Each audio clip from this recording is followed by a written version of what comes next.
If you have any questions or concerns about this week's episode, please call or text producer Dan at 778-288-9255. Start the party, Dan! Time to turn it up, we're getting crazy, going wild, fucking nasty stuff. Dude scrolling hellside, but it doesn't fire. Boom, roast, mad post, sticking up the replies. We don't want to go to school, we don't want to get a job. We just want to get online and get our asses blocked. We don't follow the rules, we do whatever we want. It's Block Party, the podcast, like we'll tweet in a duck. Block Party, Block Party, Block Party, my missions are fucked. Block Party, Block Party, Block Party, I quote tweet in a duck.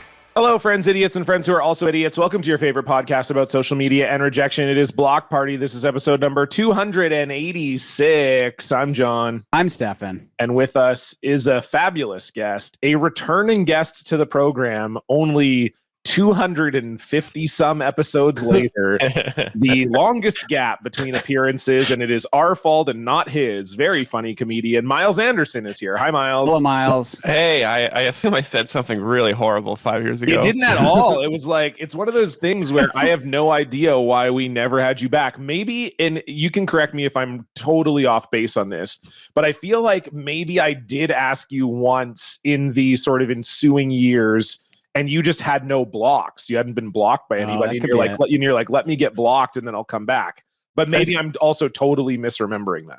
That's possible. But you know, man, I'd get blocked for you any day. I could do it in an hour. You know I could do it now. That's true. You are a little pest. I could be a pest. I'm pretty dormant on social media, but when I come out, oh boy. Block. You come out swinging. You're ready to get. You're like your block to post ratio is one of the best in the game. I just drop a diss track and I walk away. I love it. I love it.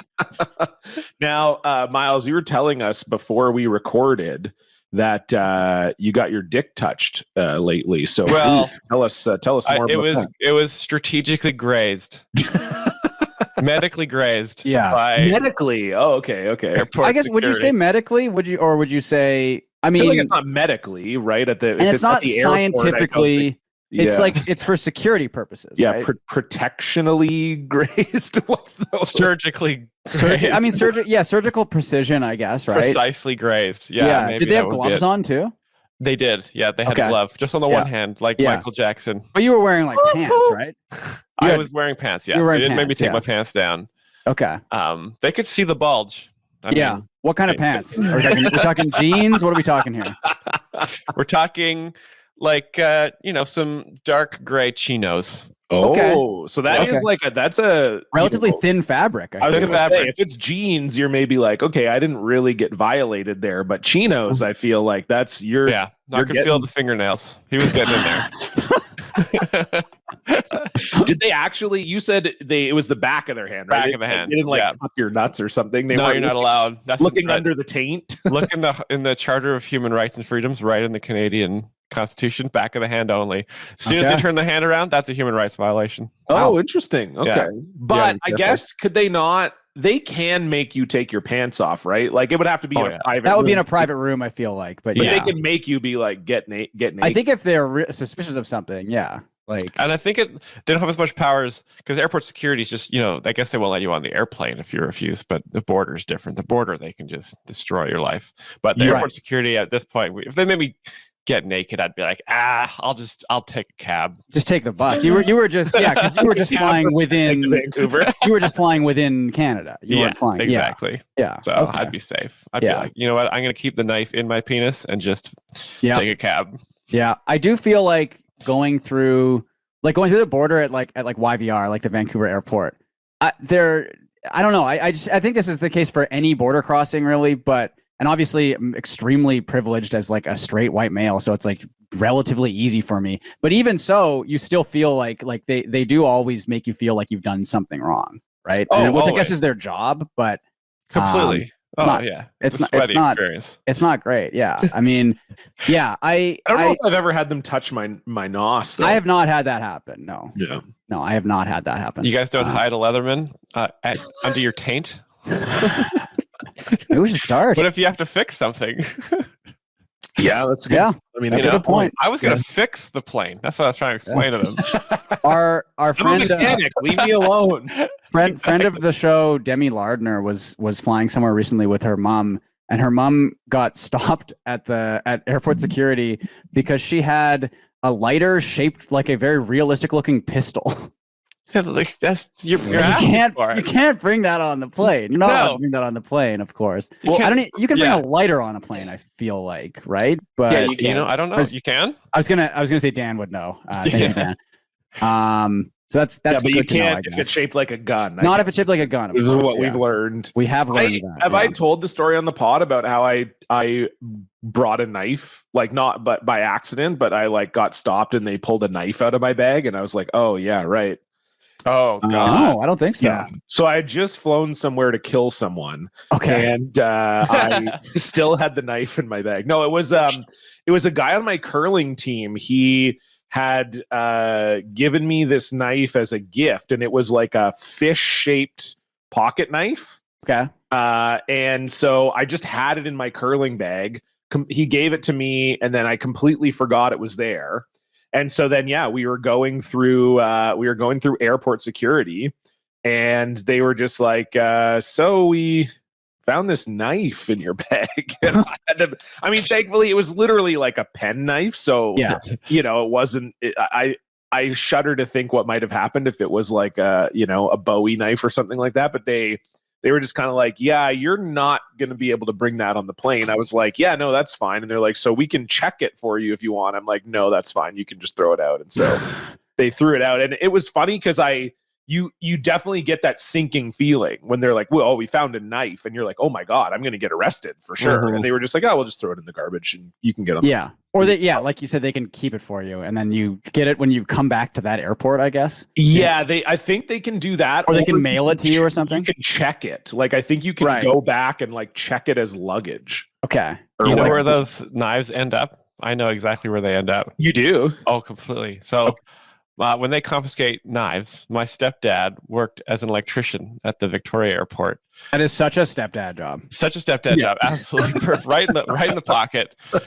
And one day, they sell those knives at an auction every year. Oh my And God. my stepdad, for whatever reason, bought a box full of knives for like $30. We didn't know this. Me and my brother were just sitting home one day. My stepdad comes home with a box, opens it up, and just says, "Boys, we got knives."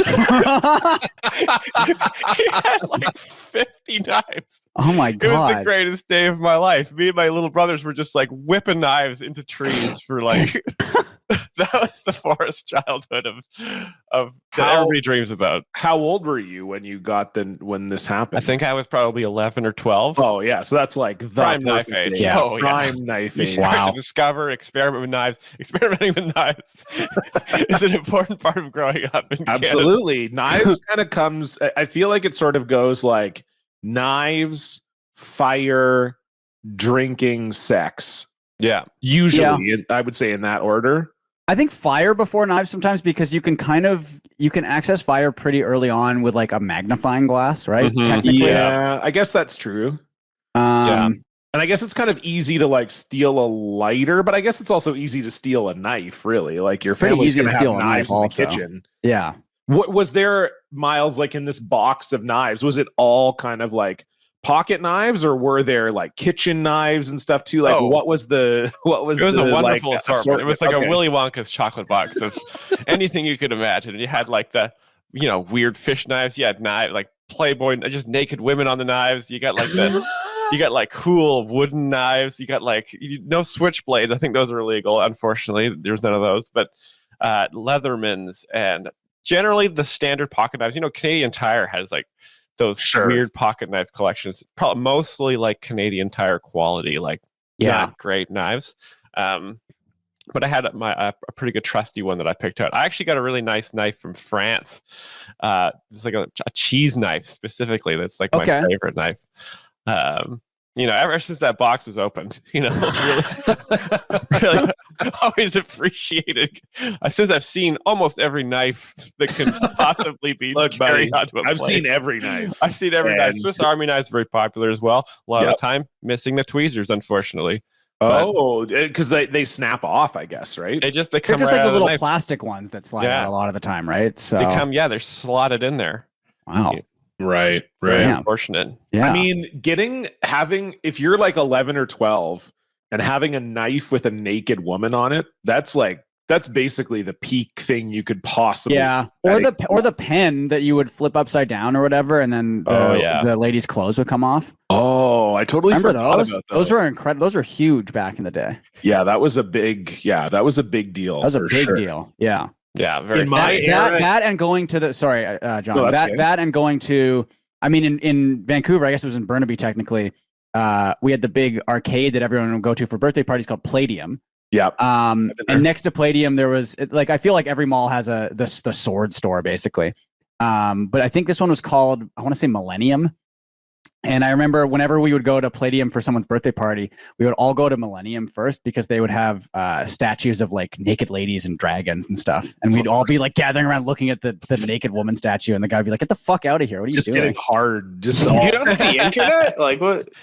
Well, I mean, Dan, look, I know you are sort of a special case in terms of like accessing porno. Well, we didn't don't have get the into internet, that, Dan. but- We had pens. Like that was literally like my access to tits when I was like 10 or 11 was the pen and Duke Nukem. That was like saving the ladies in Duke Nukem. Yeah. Yes, exactly. Yeah. Take a screenshot when you would throw the money. Shake it, baby. Yeah. Throw the money or whatever. That or going on Newgrounds and doing like the create a Britney Spears doll or whatever, right? Remember that shit? You'd like dress her up. Well, that's on the internet. So I was probably just on the looking at internet porno instead. But yeah. No, I don't remember what. I mean, tell me more about this Britney. It was like doll you could like dress up Britney Spears, and it was like just like but you could like give her like bigger boobs, basically. It was so stupid. I think that was for girls, Stefan. I think that it definitely was not for girls, Dan. I can guarantee that. Well, it might have been for a certain subset of girls. Sure. But this was very guy focused. It felt like to me. Give Britney Spears a knife. What kind of knife did she use? I do remember Newgrounds. You can make Britney's tits bigger and give her a Leatherman. This is for girls, though. What a woman. I do remember Newgrounds, and then the other thing, and this was sort of a crossover with Newgrounds, but it was stickdeath.com, which was that. All the games and like the flash animations of like stickmen fighting and stuff, and those were really fucking fun. Those were great. The games were actually a lot of fun too. But there were so many just violent animations of stickmen killing each other, and that was kind of like all I watched online as a kid. It was great, and it like really fucked me up really badly, I think. Well, there's some reason you got this fucked up.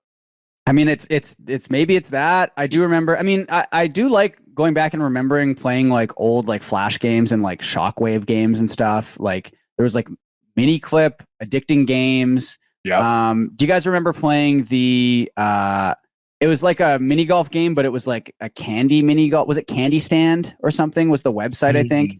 And it was like I remember that. It was like a Lifesavers themed like mini golf game or something.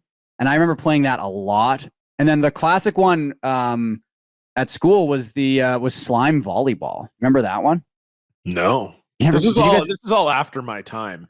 I don't know. Slime volleyball was actually having sex by this time. I was having sex not by the time of slime volleyball. Yeah, you're full of shit, John. Well, okay. Well, I lost my virginity in 2000. Jesus Christ. Damn, okay, you're old, dude. Yeah. Yeah, I know. Was that when I was back? I was on the podcast back then. When you were on the first episode, I was losing my virginity that night. It was that night? Wow. It was a huge day. Amazing. For me, Myles. What a big day. Big day for me. The Silverchair wrote Anthem for the Year 2000 about me losing my virginity, actually. So it was pretty cool. Okay. Well, I was playing slime volleyball. Slime volleyball. So am I right, though? That is the You are, because that was like slime volleyball was probably like 2002, 2003, maybe. So I was fucking. Wow. There you go. I was fucking. Yeah.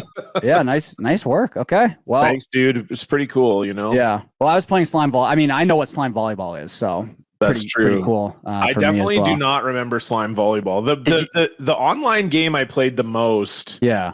Was you can still play it. Okay, yes, I remember this where you have like the big slime like dome and you like move it back and forth. Yes, because there was slime soccer as well. They had a bunch of slime sports. I remember that. Yeah. I got really into the world's hardest game. That was my big like. Was that like the impossible quiz kind of, or like? No, the world's hardest game was you controlled this little red square and you had to get it to like the other without side touching of the level. sides of stuff, right? Well, no, yes, but it was mostly like every level would have like spinning dots. And So you're there'd be- you're dragging it with the mouse, right? no, you're using No? the control pad Okay, or the, okay. the arrow keys. Okay. So you start in like one square, and then there would be like a playing field, and the playing field would have either like dots like spinning around an axis or like moving dots or squares. And you had to collect all of the yellow dots in the level and then make it to the other side of the level. Man. And it was Yeah, very hard, and I would play that quite a bit. Honestly, mostly while I was teaching. That was a big that was a cool. I do remember that game. Teaching game. That game was cool. Did you guys ever go to ezone.com, which had a lot of really good Shockwave games, but it had a weird collection of this like, I mean, I guess like remember when like Myst and stuff was a big thing, like the sort of the point and click puzzle games. This was not like that, but it was a sort of point and click puzzle game, but it was like a 2D like side scrolling like platformer one almost, and it was called Lenny Loose Jocks. And it was this my God. Australian. Do you remember that? I remember that name. That rings a bell. You're playing as this like Australian guy, and like there's like Lenny Loose Jocks goes to like the outback or goes to space, and it was just like a point and click puzzle thing, and you'd click on something and he'd walk over there and like click a button or something. But I played that game a lot back in the day. That, and I think made by the same company, Fat Boy Raids the Cookie Factory. Which was yeah, I know that one. Yeah, sort of a like a predecessor to those like endless runner games like Temple Run and stuff and Subway Surfers.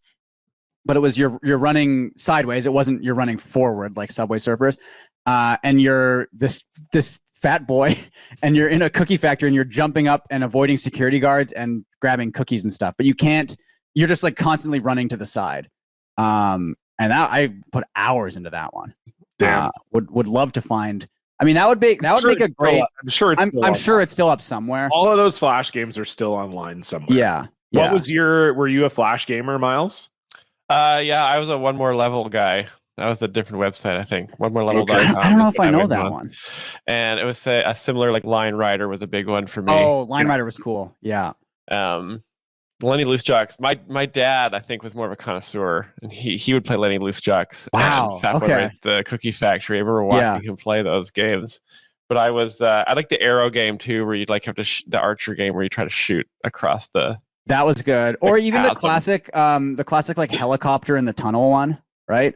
It was just so hard. Yeah, helicopter in the tunnel. Fuck, I totally forgot about it. I think it was it just called Helicopter? The helicopter game, maybe. And it's like a green tunnel, right? And then just like a picture of a helicopter. Yes, and you just it's literally just called the helicopter game. God. Oh man, I used to be obsessed with this. That was like a really almost good like a one. precursor of Flappy Bird, kind of. Essentially it was. Yeah. I'm playing it right now. I'm on addictinggames.com. Oh yeah, and you just dude, I was obsessed. Yeah, this was a really good game. I'm sort of thinking now, like as a Go Off Kings like theme week, like old Flash games week would be. That's a good idea. That's a great idea. Man. I am actually still really good at helicopter game, guys. I feel like we've probably gotten better at the games too, right? Like, given we were playing them back when we were kids, and we were worse at video games for the most part. Oh fuck! I just made it 546. That's not bad. You know what? Your score, bitch. What, Dan? Said I'm gonna beat your score, bitch. Okay, I'm sure you will. Do you know what kind of an underrated game is? This is great podcasting. It's great. The game when you're on, I think is it on Chrome? It's Chrome or Firefox, where if you don't you don't have internet connection, and then you get to be the little dinosaur guy like jumping over like a cactus. 64. God damn it. That's a classic. Myles, did you have any like non-Flash games? Like, what were your main video games growing up? I started playing video games on a computer. On my definitely played Duke Nukem. That was a huge one. Shadow Warrior. Yeah. Was also Doom? a big one.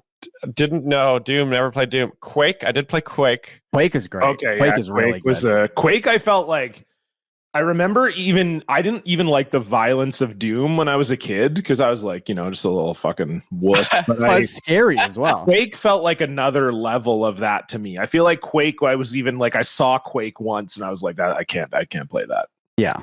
I think Half-Life was like a defining game, though. Like, that was unbelievable when that came out. Half-Life for me was like the single player game, and then Halo was like the multiplayer game. I remember Halo coming out and like playing that with my dad, and like that game was crazy when it first came out. Like the campaign mode and stuff, and just like the stuff you could do in it. That was wonderful. I remember my dad played Doom and Doom 2, and I played it as well, and that was a lot of fun. Duke Nukem, of course, was great. The one that I always go back to was Monster Bash, which is where you're this like little kid with a slingshot, and it's like a platformer game, and you're just like shooting zombies, and that was a hell of a lot of fun as well. I never really played like Myst, or what's the sequel to Myst? I think it's called Myst 2. Is it? Well, hold on. There was Myst, and there was another one that was like Myst, right? Oh, Riven was the other one. Pissed. Well, no. Okay, Pissed actually is one. You know that, right? No. Pissed is I wanted to bring this up anyways. This is perfect. Pissed is a parody game back when they used to do like parody games, I guess. Yeah. And it's a parody game of Myst, and I think it stars John Goodman, I want to say. Oh, really? That Yeah. rocks. And is it spelled like PYST, like mist but pissed? Yeah. It is. And what is it like a puzzle game but you're pissing? It's just a puzzle game, but it's like funny. I think. I see. Did you guys ever? And this, you're both younger than me, so this is probably a no. But did you guys ever get into Leisure Suit Larry?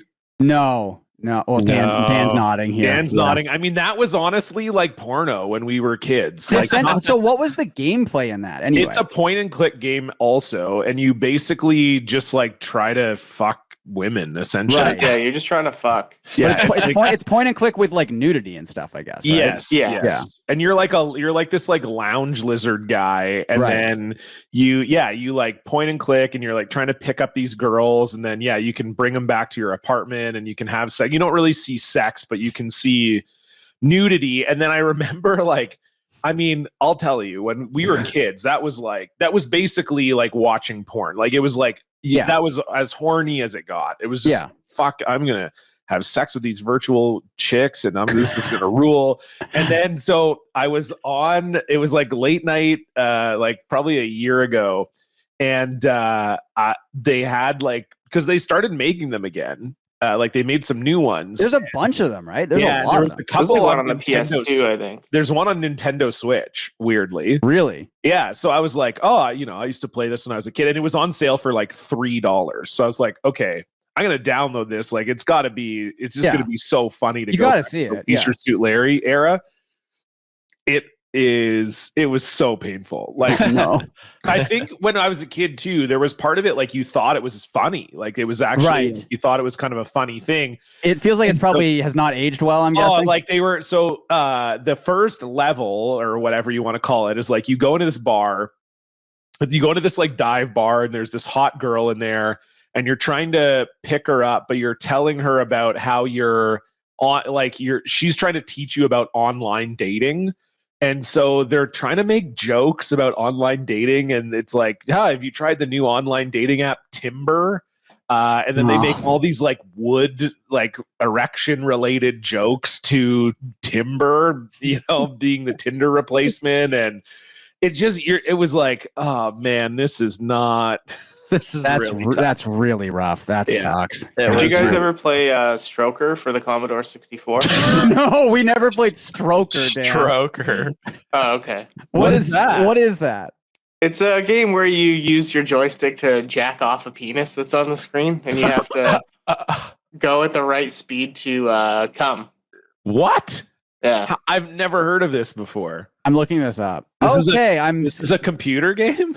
Dan, I'm not looking it up. I am definitely looking it up. Oh my god! Dude, 1983. Okay, Myles, you have to look. You need to look this up. These screenshots are unbelievable. This is insane. Let me get the incog out here. 1 sec. Holy shit! The pubes are unbelievable. I love. Okay, so it's showing. I guess it's like the guy's face that's in the top left corner here. I think maybe. And then you've got on the right side the Peter meter. So I guess this is how good you're jacking it. It's got great, good, fair, so, bad, and rotten. You're rotten. Rotten. Don't say it's rotten. Come on.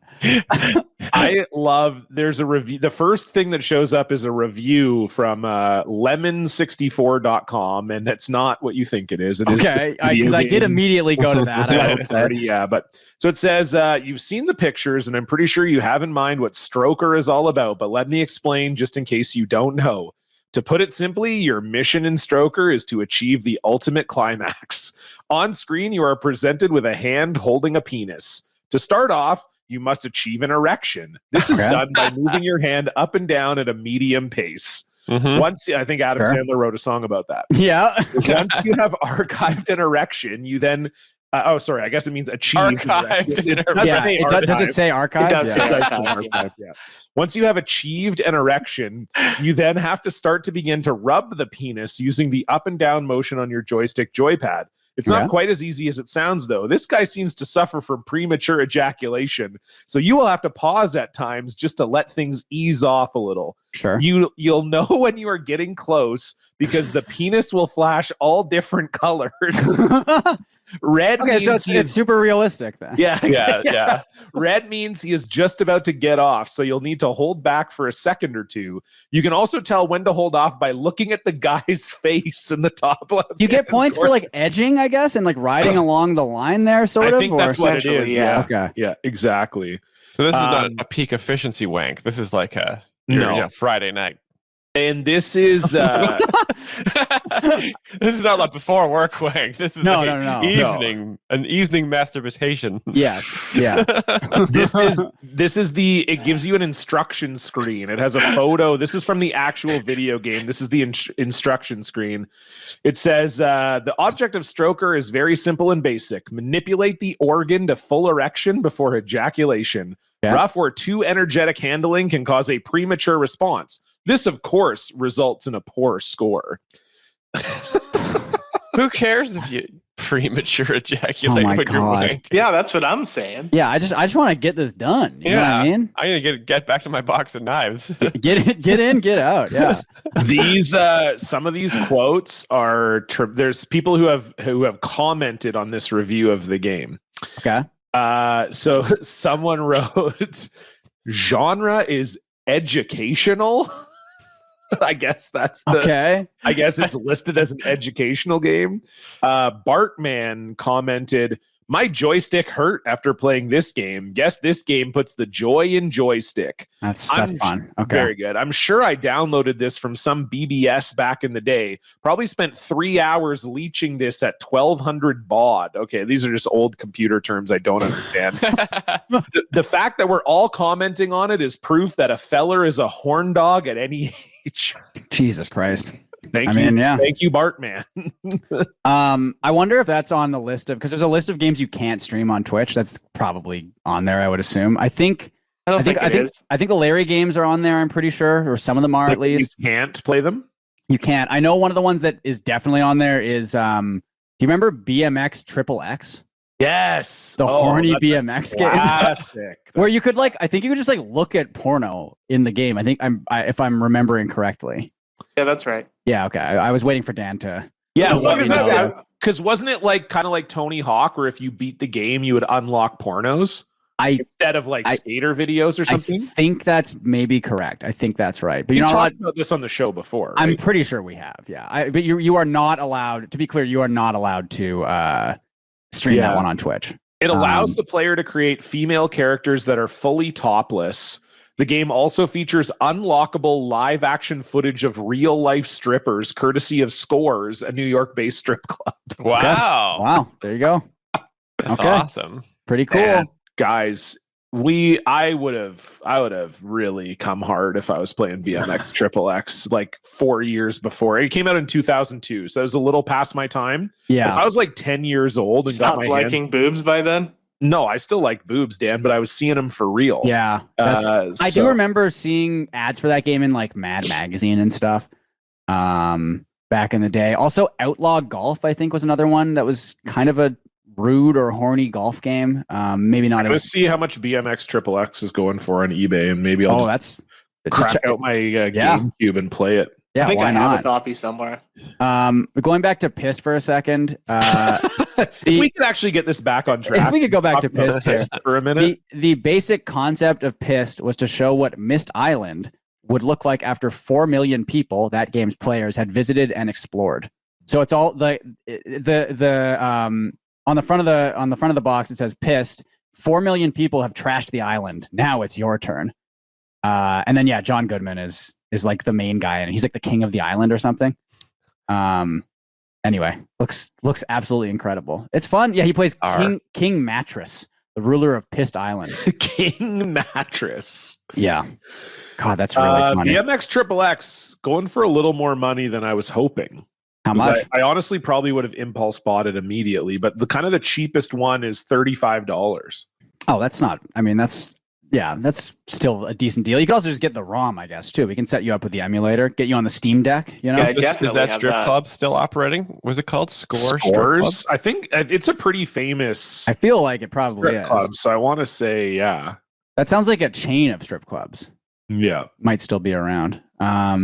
Man, it's fun. It's fun remembering things. Guys, I love remembering It's stuff. great. I want to ask you. I forget if I've asked you this on the pod, John, but I do have the Mojito LaCroix. Yes. Have you found it yet? No, I haven't really been out shopping because I've been too busy doing so many radio interviews and things of that Hey, nature. congratulations, by the way. #1 podcast in Canada. Thank you. Very cool. You might as well plug it here while we're Broomgate. Well, I just last week I dropped the first episode in the feed. So, I saw that. So I gave you permission for that. Thank you. You're Yes, welcome. you did. Thank you. Broomgate, A Curling Scandal, episodes 1 and 2. And actually, as you're listening to this, episode 3 is also out now. So if you want to go listen to it, people seem to really like it. We took down Joe Rogan. That's huge. We are officially the #1 podcast in Canada. Nice work. Nice job. Pretty wild to think about. I wonder, we may not still be #1. I haven't checked the charts today. Let's see here. Well, we're still #1. There Wow. you go. There. Let's go. Me and Joe. You and Joe, Me baby. and Joe just hanging out, just two guys talking about aliens and ketamine. And You have to have RFK on now that we should have him on the show now that we know he has brain damage from actual worms. yeah, that makes no sense. No. That you could have Really? brain worms. He had for like real. he had like a tapeworm or something apparently. I thought he said it was the vaccine. No, he did ingest a bunch of mercury, which is what he thinks is in vaccines from eating like tuna or something. Maybe worms are attracted to vaccines. Maybe They smelled it inside of him. I mean, could be. He has a lot of. He's basically just. He's like, I have a lot of brain damage from worms, is what he was saying. Which is So do I, but it's from playing Worms Armageddon. Interesting. Just trying to get it back on track here to the video game talk. I mean, A Never lot stop of John, worms. dude. John's got #1 podcast in Canada. He's got worm damaged brain. That is true, actually. You can't achieve #1 status without having some brain damage. That's true. I really do. Did you hope forgive that, the worms, John? Did you ever have a conversation with them and be like, I moved on, and honestly, you guys made me stronger. they did. I really do hope that someone finds Blocked Party out of listening to Broomgate and is just like, how is this the same guy? I'm sure someone's going to, right? Can't believe this. I feel like someone will, which is, hey, welcome. If this is the first Yes, episode you're thank listening you. to. Thank you so much. It's very much like yesterday was a really funny day because we're recording this on Wednesday and so we went to #1 yesterday and that same day I released a POD cast episode about the band Trapped. So I mean, that just like sums you up, I think. yeah. I was just like, well, look, I'm always going to keep doing the stupid shit. Don't worry. Like, don't worry. I'm still a dumbass moron. Yeah. God, what an album. I know you love Trapped, Stefan, but only recently you've gotten into them because of their politics. Yeah, I didn't actually even know they were a band. He was like, this guy's got, I really like what this guy's saying. We did, I know we've talked about this actually on Block Party before, but we went on Trapped's website and like, oh my God, some of the shows they're playing, it is fucking depressing. It's so funny, man. You look up some of the bars they're playing and it's literally like 70 cap venues. It's so funny. Like barely a music venue. And they're like, yeah, we'll play Headstrong for the 40 people who are in here. Oh man, they're still kicking though. What was the place we looked at in like Wisconsin? I think Everybody's. Yes. Yeah. And then I think they had a fire or something. Like someone who lived in Wisconsin was like, "You guys have talked about this bar before. They had a fire and they want to raise some money or whatever. Like you guys got to help them out." I was like, I don't think we do have to. Well, I hope they're back on their feet. I think they are. I think they're back. I feel like I looked it up before. Everybody's Wisconsin. Everybody's Bar and Grill in Chippewa Falls, Wisconsin. Yeah, they're good. They're back. They're opening. Okay. They're That's open. good to hear. All right. Yeah, it's a venue for music, for food, and for fun. Okay. So get ready, people. We've got a drum roll worthy announcement. Our long-awaited menu has landed. Oh, well, I mean, look. So maybe they didn't have food before. Can we look at their menu? Can we do a menu time? This is I'm doing a menu time. We can do a menu time. Well, I'll show you. I can tell you this. They don't. I don't like the theme of the menu. I'll say this because what do you mean the theme of the menu? Like the food is on there, or no, the theme because they want to be like a rock bar. Okay. So the burgers, the burger menu is called VIP access. Okay. Because I guess you need to have that to get a burger. Sure. Then the side dishes are called side stage. Okay. Not good. Then salads are called green room. Then the wraps or sandwiches are called general admission. That's so and then stupid. they have some barbecue that's in the pit. Okay, that makes sense. I feel like that's. But I ask? I mean, they have the different sections here. This is the worst part, though, Okay. Stefan. Yeah. The appetizers are called guest list, and then the different chicken wing sauces are under the heading volume control. What? That doesn't make any sense at all. No, Okay, doesn't. Can I ask? So they have the different segments on the menu. Yeah. The food items themselves, are they also named with like themes, or No, they're not. just And see so that's the stupid. volume It's one or control- the other. You have to lean in, you know. Well, this is here's a game we can play. That and Myles, a lot of people who are listening maybe don't know this. Myles is really like an acclaimed musician. Yeah. He's like a grade 40 piano player, whatever they call it. Has a MFA or BFA? MFA. Just BFA. I walked right after the BF. Okay, BFA in piano playing. B Muse. Okay, he's bemused, and so are we. So I will say this. So under the volume control section, you're both musical experts, Myles more so than Stefan. They have assigned genres of music to the hotter the wings are. That's sort of like the volume control. So as you might imagine, the spiciest wings, the volume is turned up. But they also have a genre on the dial. So what do you think the musical genre is that they give to the spiciest wings they have? Like power metal? You're death metal? Death metal. That's really good. Yes. Yeah. Death metal. Okay. Death metal is we've got an emergency testing here. Oh, I think we were supposed to get that too. Yeah. Yeah, I just got it. There you go. Okay, now, so death metal is I don't get those. I blocked the government a long time ago. death metal is the spicy wings. Now, what do you think the next spiciest ones are called? Is it just heavy metal? Wrong. No. Hardcore? No. Close. Is it metal? No. Just hard rock? Just hard rock? Yeah, hard It is, rock. yes, but they have called it instead of hard rock, hot rock. Well, that's not a thing. That's a Yeah. different. Now it's so That's just confusing. magma. Yeah. What are we doing here? Okay, then we've got the next level down. Yeah. What do you think that is called? This is medium. Yeah. How many levels are there? There's 4. So so the death metal flavors are toxic waste, Jesus Christ. mango habanero, hot mustard, buffalo, hot garlic. And then So funny to be like, we have like 4 food related flavors and then we have toxic garbage. toxic waste, yes. And then hot rock, we've got Thai chili, Southern Comfort barbecue, chipotle mayo, hot honey garlic, Okay. and teriyaki. Yeah, Okay. and teriyaki and Parmesan barbecue and Guinness barbecue. And then this is the next level down. Okay. Hot rock. So you got death metal, hot rock, and then what? Contemporary, adult contemporary. Yeah. Chill lo-fi beats for studying / working.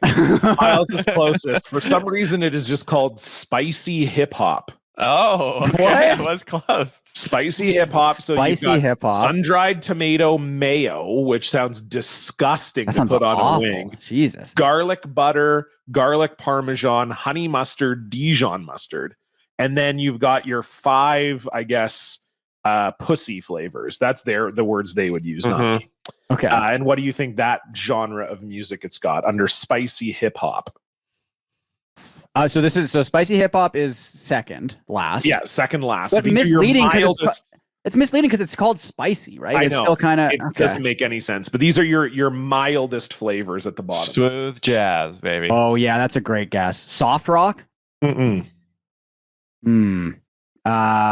Classical. No, good guess though. That would be the pussiest one, I would Yeah. assume. The lowest level is actually Myles Anderson playing piano. People who have never Hard listened to Wisconsin. Rachmaninoff. Philistines. Pop music. You're getting closer. Mm. I'll say this. It feels like this is maybe a bit of a personal commentary on this genre Okay. of music. R&B. No. Okay. They had hip hop, spicy hip hop. Nickelback. No, Nickelback in Wisconsin, they love that. They genre. love that guy. They're like Nickelback is their shit. Oh, man. Like techno. No, but that would be funny too. No, it is country. Oh yeah. Okay. Okay, yeah. But for some reason it says hello country.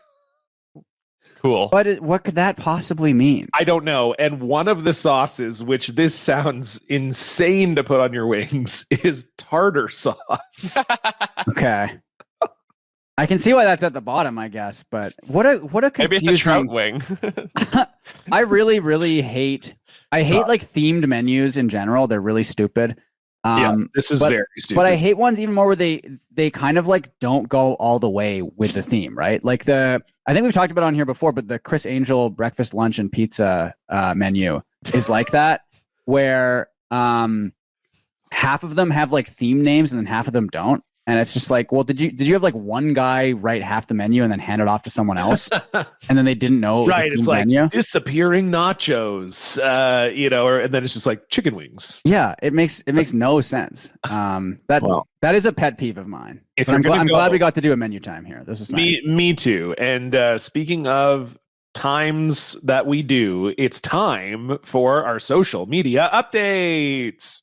What a fucking good segue. Now let's move on. It's time to discuss what popped up in your feed. Who are you following? What did you see? Sports or politics, tweets and skis, hot takes on the TL or fast food freaks. It's our social media update. Myles, we always like to start with the guest. What is going on your social media?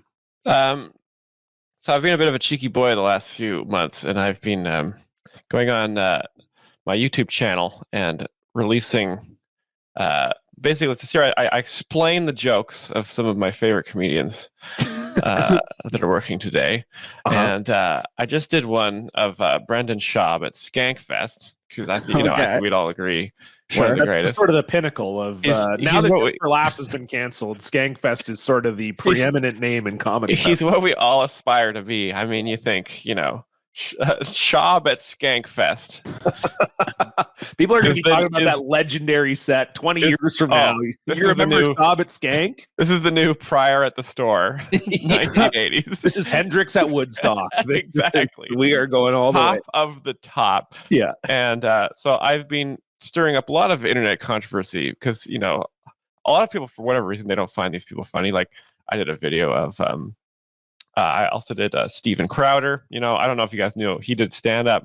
Very funny guy. I was aware of that. Yeah. Dave Rubin, hilarious stand-up comedian before he got into just a bizarre character he's been doing the last few years. But I did this guy, Brendan Schaub's Skankfest. I've never had, this is an internet comment. This guy was enraged by me, and I've never seen this before. He attacked my Swedish heritage. Wow. He says, Okay. I'm Norwegian. You okay, have well that Sweden- explains it. Okay. Totally. Oh, we understand now. I mean, I had no idea there was such a regional conflict. I thought it was all just one IKEA up there, but there's all sorts of things going on in the snow. He says, I'm Norwegian. You have Swedish heritage. And this totally makes sense. Swedes are unbearable, sarcastic, and usually very left-wing. It's still in you, even though you're on a new continent. Incredible. Oh my God. Did the Northmen Wow. come And out? how far back is your Swedish heritage? Oh, so far, like okay. 5 generations ago. I'm like probably like 11% Swedish. Okay. And this guy's like, I could see it in your eyes, you sarcastic little bitch.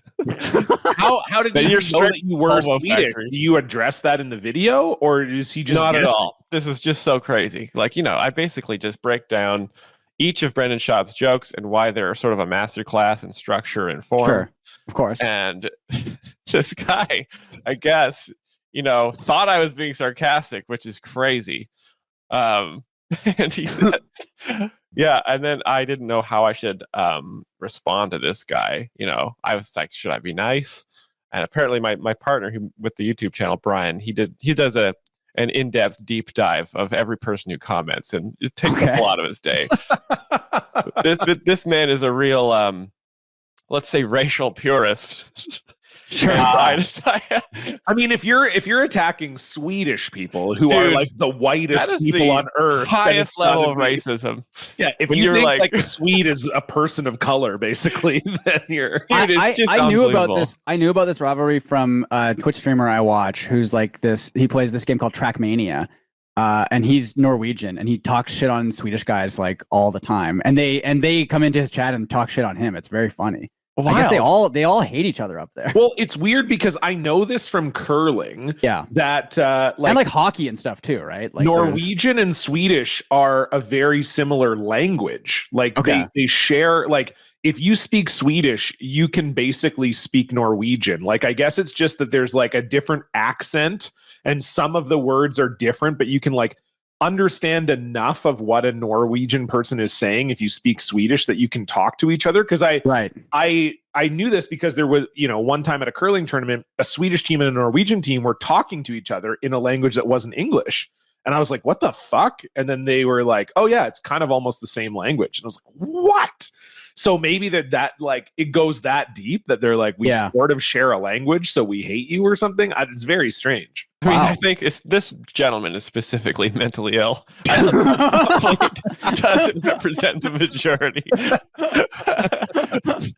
But it's wild, man. So I don't even know. I said something like, whenever I ask somebody to name their favorite Norwegian company, they always say IKEA, LOL. Just seriously though, what even is Norway? I don't know where that is. And the guy said, you really know how to push my buttons, Swede.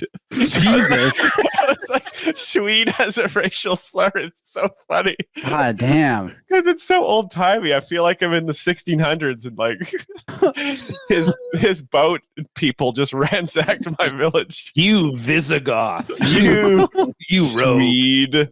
Oh, look at John from the old Holy Roman Empire over here. You fucking horo. Wow. God damn. That is good. And so do you think that this is all starting because he's a Brendan Schaub fan and he thinks that you're being mean to Brendan Schaub? Maybe. I think he might be one of the Steven Crowder fans just coming over from the other side of the internet, I think. But, you know, I didn't get this kind of hate when I explained that Jeff Dunham's one of the greatest comics who's ever lived as well. And he's got a puppet army that is ready and willing to come to his defense. Yeah. I think it's like it is also it's funny just to even like oh my god, my brain just went south on me. Well, I lost it. That's fine. The internet's very funny, and especially when you're talking about when you do comedy. Totally lost it. When you talk about stand-up, there's nothing that draws internet engagement like people having an opinion on whether something is funny or not. Yes. Like infinite, just hundreds and hundreds of comments. Okay. Because it's so subjective. It is quite incredible. It came back to me now. Okay. It is very funny to have like a simple enough brain that you can just be like, I don't even know where Norway is, and they're that like pisses them off. They're like, how dare you not know where my land of origin is located? Like, who could care less? But it's honestly, like such a childish insult. I don't even know where Calgary is, man. In all honesty, though, name one Norwegian company. I mean, I don't want to alienate anyone here, but I can't think of Norwegian company. Norwegian. Is Husqvarna, or is that our company Skoda? Is that Swedish? Oh, that's Swedish as well. Swedish, man. Yeah, these are all Swedish. Everything you think Swedish. is no. Skoda is Czech Republic. Okay. Let's see, Norwegian companies. Let me look up. It's got to be something. Largest companies in Norway. The 10 biggest companies in Norway. I have never heard of any. It's a lot of like oil and gas companies, which makes sense. Yes, that makes sense. Largest companies in Norway. The biggest company looks like it's Equinor, which is a multinational energy company. Helly Hansen. Okay, there we go. Okay, that's a good one. Okay, that's the one and that's that I would pretty know. much it. That's the only one I've ever heard of. Like, I'm looking at this full list. Other than like, there's like Esso Noria, which is like Esso Norway or whatever. Yeah. Like, okay, I get that, but hate to alienate your guys' Norwegian fan base, but listen up, Nords. Nord. Okay, let me see. I'm gonna go look at our numbers right now and see how many Norwegian listeners we even have. There's probably a few. There's probably that we're pissing off right now. Let's take a peek here. Sorry, we apologize. Block party. Let me see. Geolocation. Ah, here we go. Okay, so we have over the last month 131 Swedish listeners. Okay. Mm-hmm. 66 Norwegian listeners. Wow. All right, so you know who we're siding with. Sorry, guys. Sorry, Norway, but you down. Yep. Stefan, what's going on in your social media? Well, it is the playoffs. The Vancouver Canucks are in the second round. Sorry about the Leafs, John. I haven't had a chance to apologize to you in person for that. I was cheering for them. I want to be clear. Yeah, that's the one nice part is like I think most Canucks fans don't like the Leafs, but they don't like Boston more. Yeah, and I also don't hate the Leafs that much either. Like, there is some of that. Like I would say, smart hockey fans don't hate the Leafs as much. Yeah, it's more just like it's kind of the Norwegian equivalent. Vancouver Canucks fans who are like, Toronto sucks, man. Where is even Toronto, man? Yeah. But anyway, I don't. That's my impression of Vancouverites. That's a great impression. Even Toronto, man. I don't really hate the Leafs. I wanted to see them win, but the Canucks are playing the Oilers, my most hated team by a long shot. Here's my impression of a Toronto guy responding to that. I don't even know where Vancouver is. Really good. Really good. Listen here, Swede. Vancouver, eh? Holy moly. Fuck. I've never even heard of Vancouver, bud. Small town, Ontario. I hate the Oilers so much that if they were playing Boston in the final, I would be cheering for Boston 100%. Like, no question. Wow. Okay. Anyway, Vancouver's playing Edmonton tonight as we record this. We'll see what the series is like when this episode comes out, because I'm not too confident, but you never know. 3 games will have been played by the time. I think 3 games by then. You never know. I mean, I think it's going to be closer than people think, but Edmonton is really, really good. And I don't know. We'll see what happens. I fucking hate them so much. But Edmonton fans have released a couple songs to sort of get people going in the playoffs. And look, the Canucks did this too, and it fucking sucked. I mean, there's no good team song. It's never going to happen. You're not a DJ here fan? Oh, well, he sucks. But this is the Oilers equivalent, I guess. This is just a snippet from it.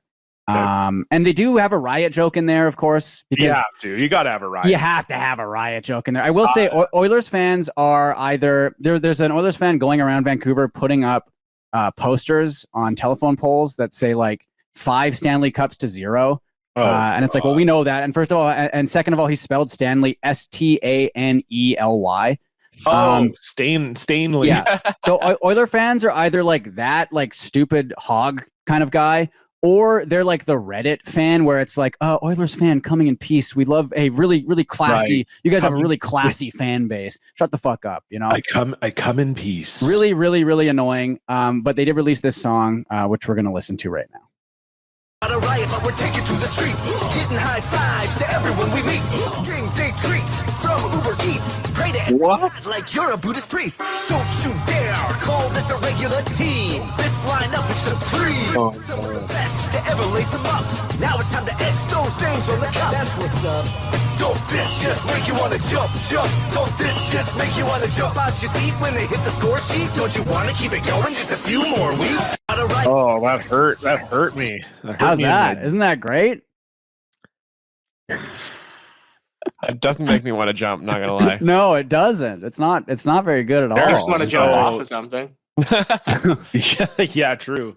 This is, I mean, that's tough. That's tough. That That's a sucks, tough huh? one. That's really bad. That's like shouting out Uber Eats. I know. It's awful. It's Oh, really, boy. really bad. Also, the one line I sort of had an issue with was "Pray to every god like a Buddhist priest." Is that what they think? Do they think that's what Buddhism it's like is? a catch-all sort of thing. Like it's every religion. I mean, look, Yeah, it's. I mean, that's wrong. That's wrong. Yeah. I guess the other stereotype of Edmonton fans is that they're like uneducated rubes, and this is not really doing anything to dispel that notion.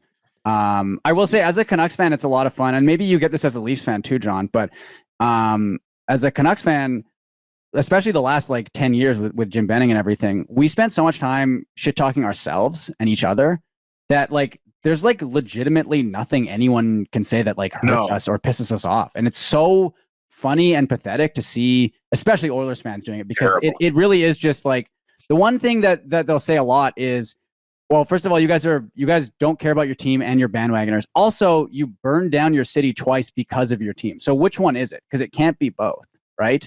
Also, you can't burn down Edmonton because it already looks like it was burnt down. Exactly. Yesterday. And you're saying that as a Calgary guy, you know?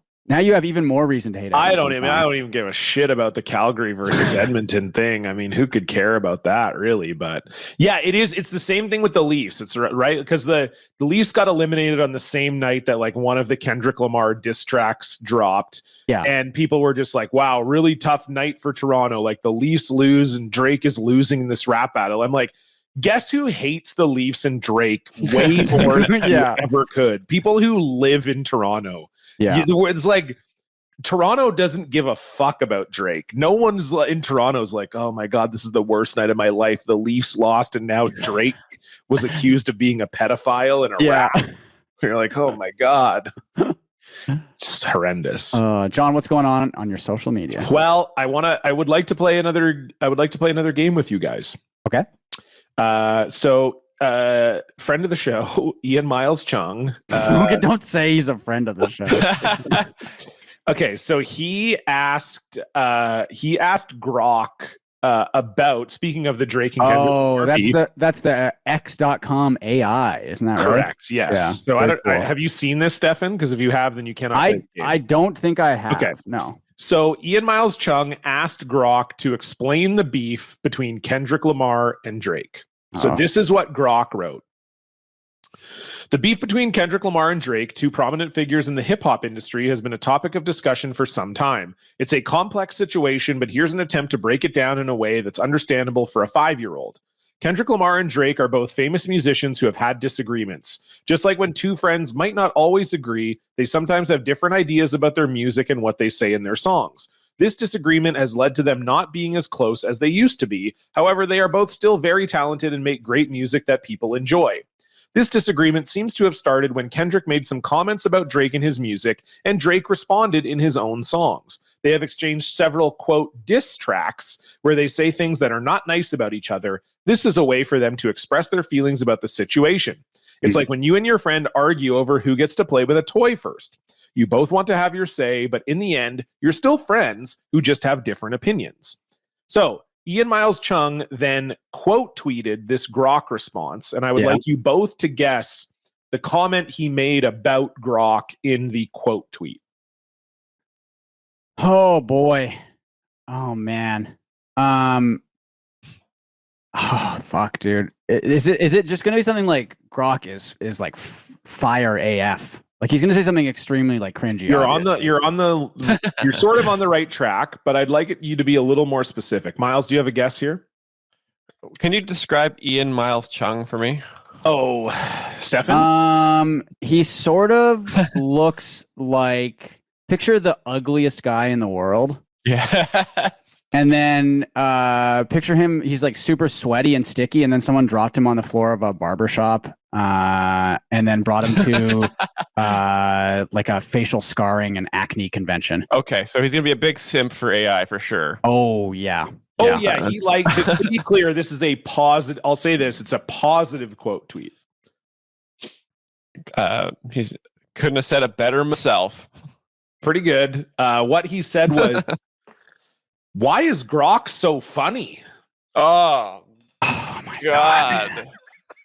God, dude. I mean, the biggest advantage for me of being in what world does that have a joke in there? It does. Jesus I guess Lord. the toys thing, maybe. I then don't know, Elon man. Musk replied to Ian's Of tweet. course, yeah. It's gonna get way funnier. We are aiming to have by far the funniest AI on Earth. Laughter is the best medicine. Holy shit, man.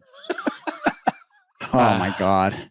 I'm still waiting for the thing to happen that I want to happen so I can maybe go post on there again. But and maybe we're getting closer to it, but god damn, dude. I saw the other day, you know, the Seinfeld movie Unfrosted. It's like apparently I've heard about it. So bad. And I do kind of want to watch it. JF was watching it this morning and says it's just unbelievable.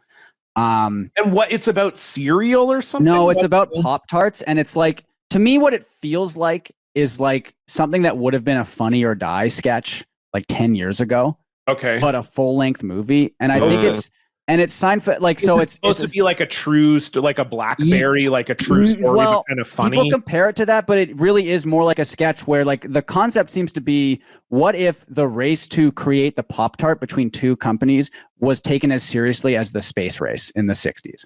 Okay. Which again, you can see that as like a Funny or Die sketch or an SNL thing, right? Yeah. But not an entire movie. And it has like a lot of legitimately funny people in it doing like cameos and stuff, right? Like Andy Daly, Kyle Mooney, Drew Tarver, they're in it. But like so the thing I saw on Twitter, or someone posted a screen grab about it, but it's I guess they have a cameo from Don Draper and Roger Sterling from Mad Men at playing themselves, where they're like they're coming up with ideas for the Pop-Tart. Yeah, I think I saw something. And like Netflix posted that clip, and Elon Musk replied with the cry laughing emoji. And that, like, if you see that, the kiss of death. It's the kiss of death. You know, it's the unfunniest thing on earth. And it's also very funny because Seinfeld's whole thing is like, I'm tired of all these woke college students who hate humor and comedy. And it's like, bro, you just released a PG-13 Pop-Tarts movie. What are you fucking talking about? And I want to watch it. How much money did Netflix give you to make that? Oh, so yeah. I mean, it looks atrocious. I do want to check it out because of how bad it looks. But yeah, man, yeah, God, too bad. That's tough. Speaking of things that are tough, let's move on to our block tale. What did you tweet? You brought receipts, Blocktail. Woo! No longer can see that post. It's a Blocktail. Woo! You probably deserved it. It's a Blocktail. All right, Miles, the floor is yours. Well, that Nord for sure. That was a minor block, but that Nord, he blocked the shit out of me. But my big block, this is crazy. I've been making these videos, explaining professionally my favorite comedians on my YouTube channel for a while, and so I'll be going fine. And then I said, I think you guys probably agree. I think one of the best comedians working today is Tony Robbins. I don't know if you've seen his stand-up. Oh, he's stand up now. Wait, Tony Robbins, the motivational speaker? Well, it's very motivational comedy for sure. Like you feel very motivated at the end of it. So you're laughing, but it's also like it's kind of like comedy funny. with a message. Yeah, he talks about like starting businesses and what you should do in the morning. It's very, very funny stuff, very alt comedy. So I decided I'd explain why he is very funny. And the video was up for like 4 days, and then it was taken right off YouTube immediately. And I have had no problems with this before. Like they get copyright stricken But this man apparently has one of the most highly motivated legal teams. And I wonder why they're so motivated. I tried to fight it and bring it back, and I couldn't do it. And it's like he literally is like a no contact guy. So I'm sorry, but you guys probably won't be able to get him on the podcast. I don't know if you guys wanted to get Tony Robbins, but I was like, shut right down. It's too bad because all our fans were loving it. They were loving the Tony Robbins explanation, but it's just gone. I had no interaction with the man, and it was too bad. It's all on Reddit if you guys want to find it. It's nice. safe I'll there. have to find it. This is a good blocked tip. Was it like, so were you playing, so you were playing like clips of the thing and that's how he was able to pull it down, or how does that work? He was in Australia. So I try and find a video that's pretty old because they generally don't get blocked. So I was trying to find an older video, and it was him in Australia, doing his classic stand-up bits about how, there's no excuse for being sad. Just, get out there, be happy, and start a business. And it was like 40 minutes long. And I've done this. I've done longer videos. I did the entire Howie Mandel stand-up special from 1983 or whatever it is. You need to do the Pauly Shore one that just came out. That would be a good one. I'll put that on the list. Yeah. But, it's great. It's great. I feel it's nice to do these because I raise a lot of awareness too. Like a lot of people are like, why is Howie Mandel so wealthy? And then they can watch my video explaining why he's so funny. Yeah. And they understand, it makes sense. This is like definitely multiple mansions worth of comedy that you're watching. Yeah, absolutely. For sure. So I'm providing a public service. The one where he puts the rubber glove on his head? Classic. So funny, so good. Classic bit, yeah. And I wish Tony would just release the video, like unblock me and just allow the world to see why I think he's one of the best comics working right now. And he's I guess he doesn't think of himself like that. Have you gotten any other people that you've kind of discussed like reaching out? Like, no, I'm not talking about like copyright strikes, but has anyone like reached out in a good or bad way that has seen your videos? What's crazy is I was blocked by Chris D'Elia's team, and I told them, I'm like, this is fair use. I'm just trying to explain that Chris is one of my favorite guys.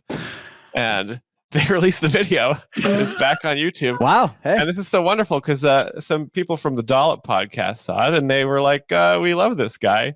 And I got a nice shout out from the Dollop podcast. Hey, hell yeah. Nice. That we got some fans in LA watching these. They also think Chris D'Elia is one of the best. So what more can you say, You just got to do the due diligence sometimes. But yeah, Chris was a good one.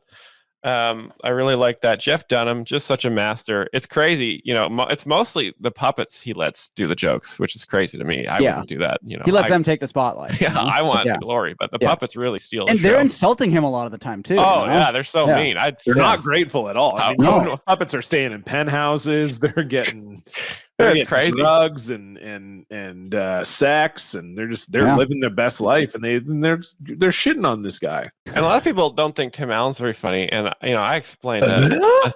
Oh, there it is. That legitimately sounded like Dan doing a drop. Is how good you've gotten at that.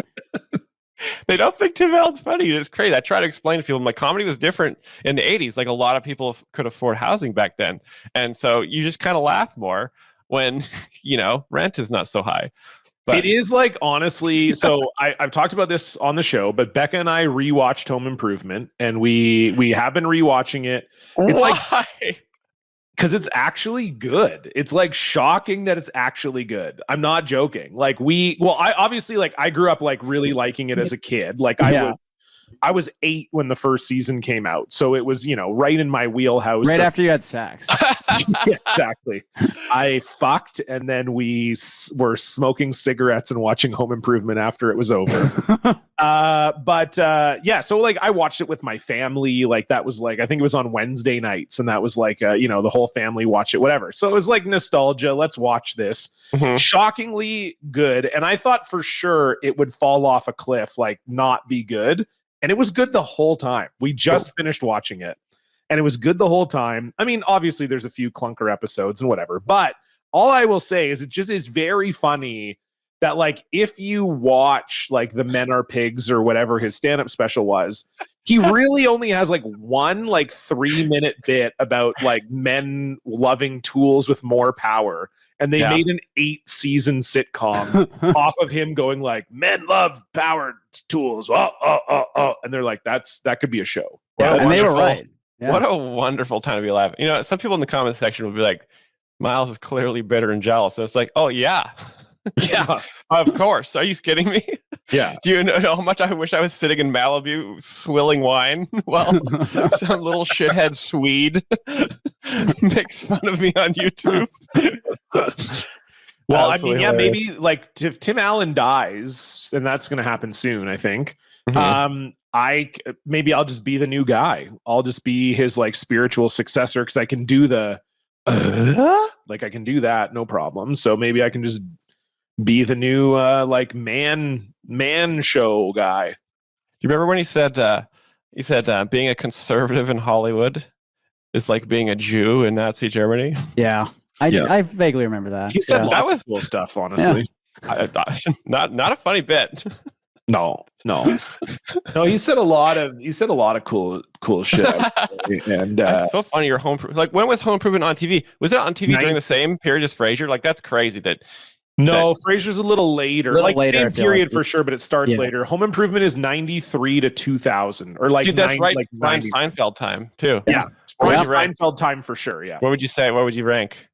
I have never seen Seinfeld. I don't like it. I mean, Seinfeld is good, but obviously Jerry being like crazy now does sort of bring Home it down. But Improvement is for sure a better Clearly, show than Seinfeld. I'm positive. John, you're No. fucked in the head. there's no Jesus way. Christ, There's man. no Positive of fucking that. But way. Seinfeld is a lot of Larry David's brain, and I. Oh, that's why it's No. funny. It's funny That's why because it's of funny. Larry David. That's Yeah. you just have specifically to why tell it's yourself funny. that when you're watching it. You now. do. You do. Yeah.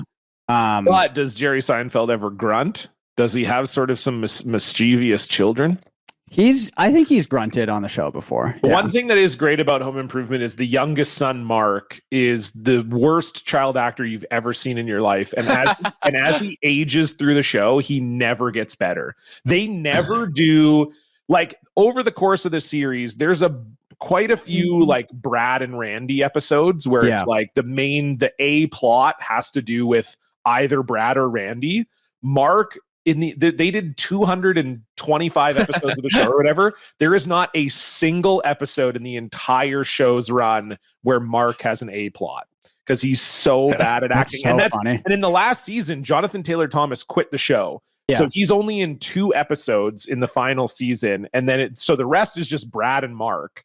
And they still, even in the final season, do not do another Mark. Also, another fun fact about Home Improvement. Actually, I have 2 more fun facts that I learned. They did 8 seasons. They offered Tim Allen $50 million and Patricia Richardson $30 million to do a 9th season, and they turned it down. Holy Jesus shit. Christ. Yeah. And that's $90s. That's like $90s. $300 million. Yeah, today. $90s. Oh. So wild. And then the other funny thing is that Tim Allen recently came out and said they were doing a Home Improvement reboot.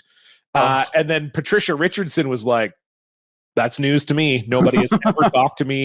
And he came out and he's like, yeah, Patricia's signed on. Zachary Ty Bryan is signed on. Jonathan Taylor Thomas is signed. Like, we're doing it, whatever. And then Patricia Richardson was contacted for comment, and she was like, I have no idea what he's talking That's about. so No one has funny. talked to me, and I am not doing it. So Oh, Lord. Well, Pretty, Roseanne was a success, yeah, I mean, you could always bring it back. She also won. She won an Emmy for Best Actress and was nominated like 5 times for Best Wow. Actress. There you go. My Anyway, God. we have a great listener block tale. This one comes in from Michael. This is a real life block, and this is just, there's one detail in this story that makes me laugh quite a bit.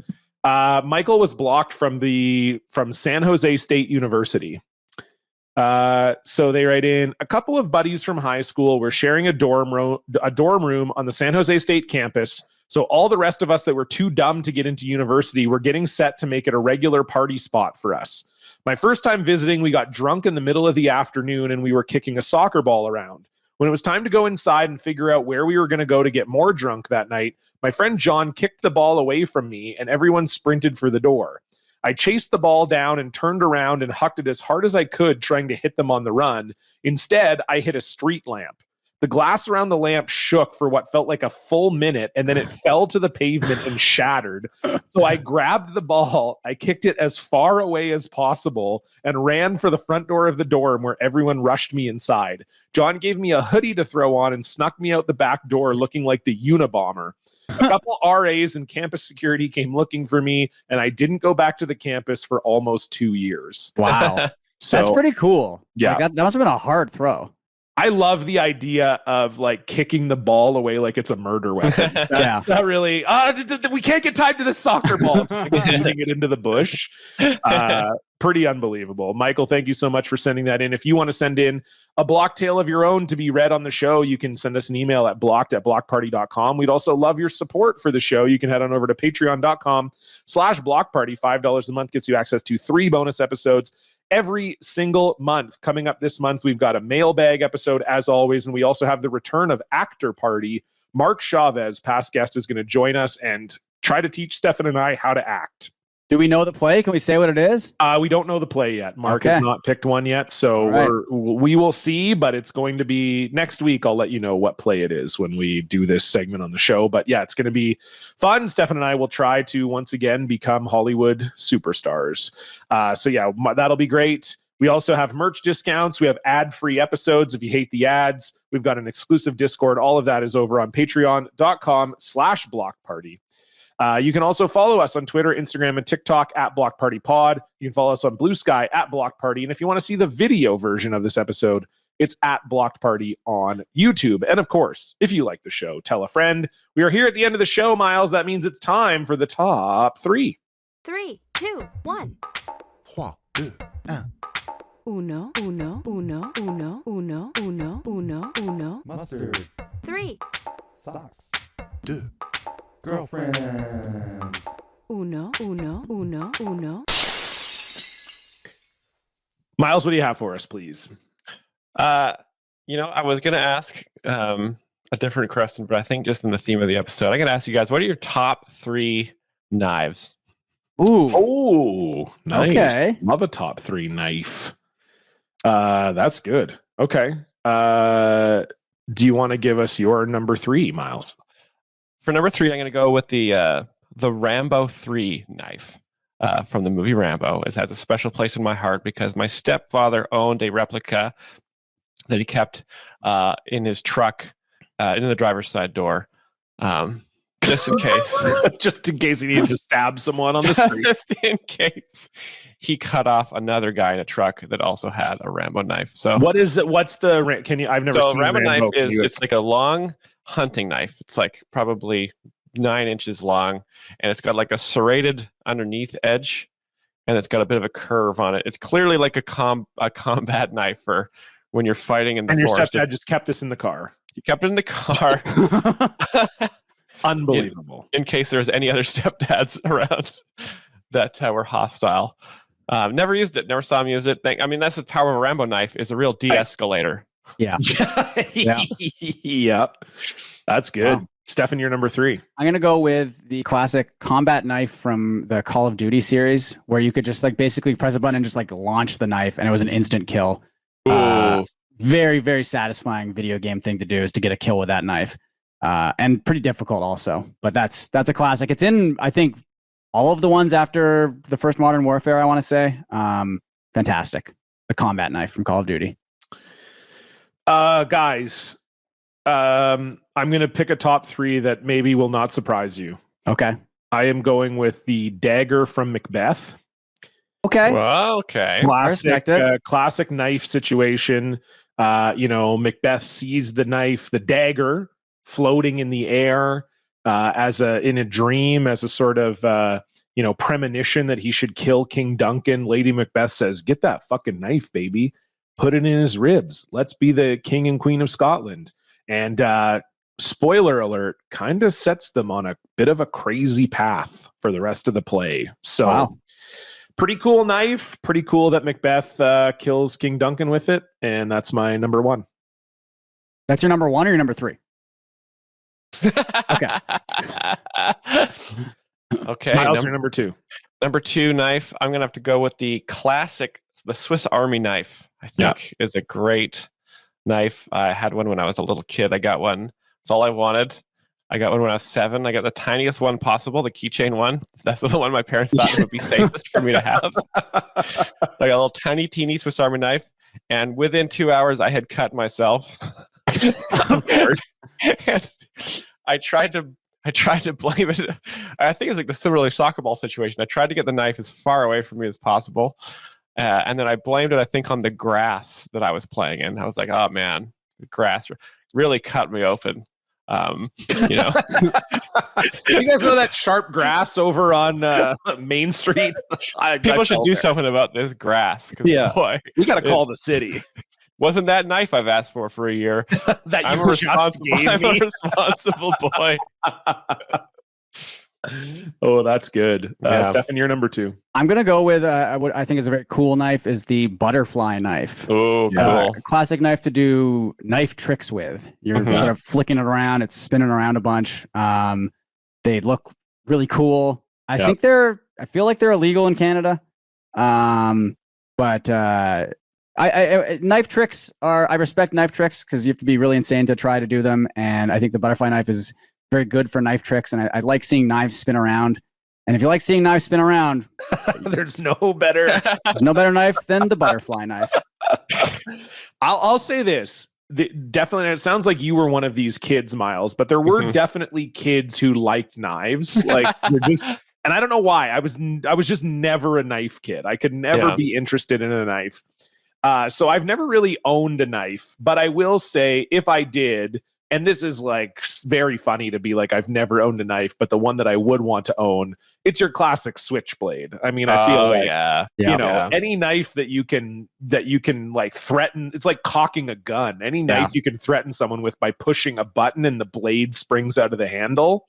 That's a sick move. I mean, there's no way you couldn't look cool brandishing a switchblade. Also, kind of one of the main knives you get to use the verb brandish for, which is a great verb as well.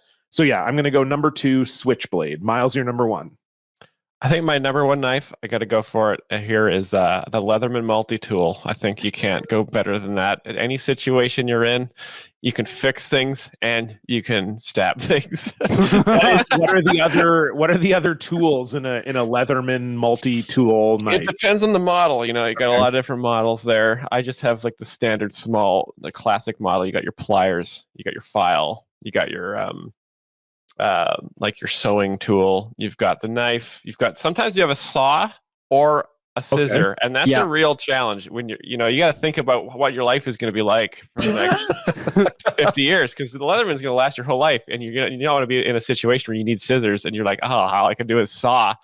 So you really got to make sure. I think the scissor one might be my favorite one because scissors I think come in handy with a knife. Scissor more useful, I think. More useful, I think, for my situation. Like I might have a thread loose on one of my knitted polos. Yeah, I don't know if I'm gonna have to saw a branch as much as I did when I was growing up in the forest. So Leatherman multi-tool with the scissor attachment is my number 1 knife. Love that. Stefan, your number 1. My number 1, the classic serrated bread knife. Whoa. Okay. I like it. It's nice. It's very satisfying cutting a loaf of bread with that knife. It's great. It's just a very useful, practical knife.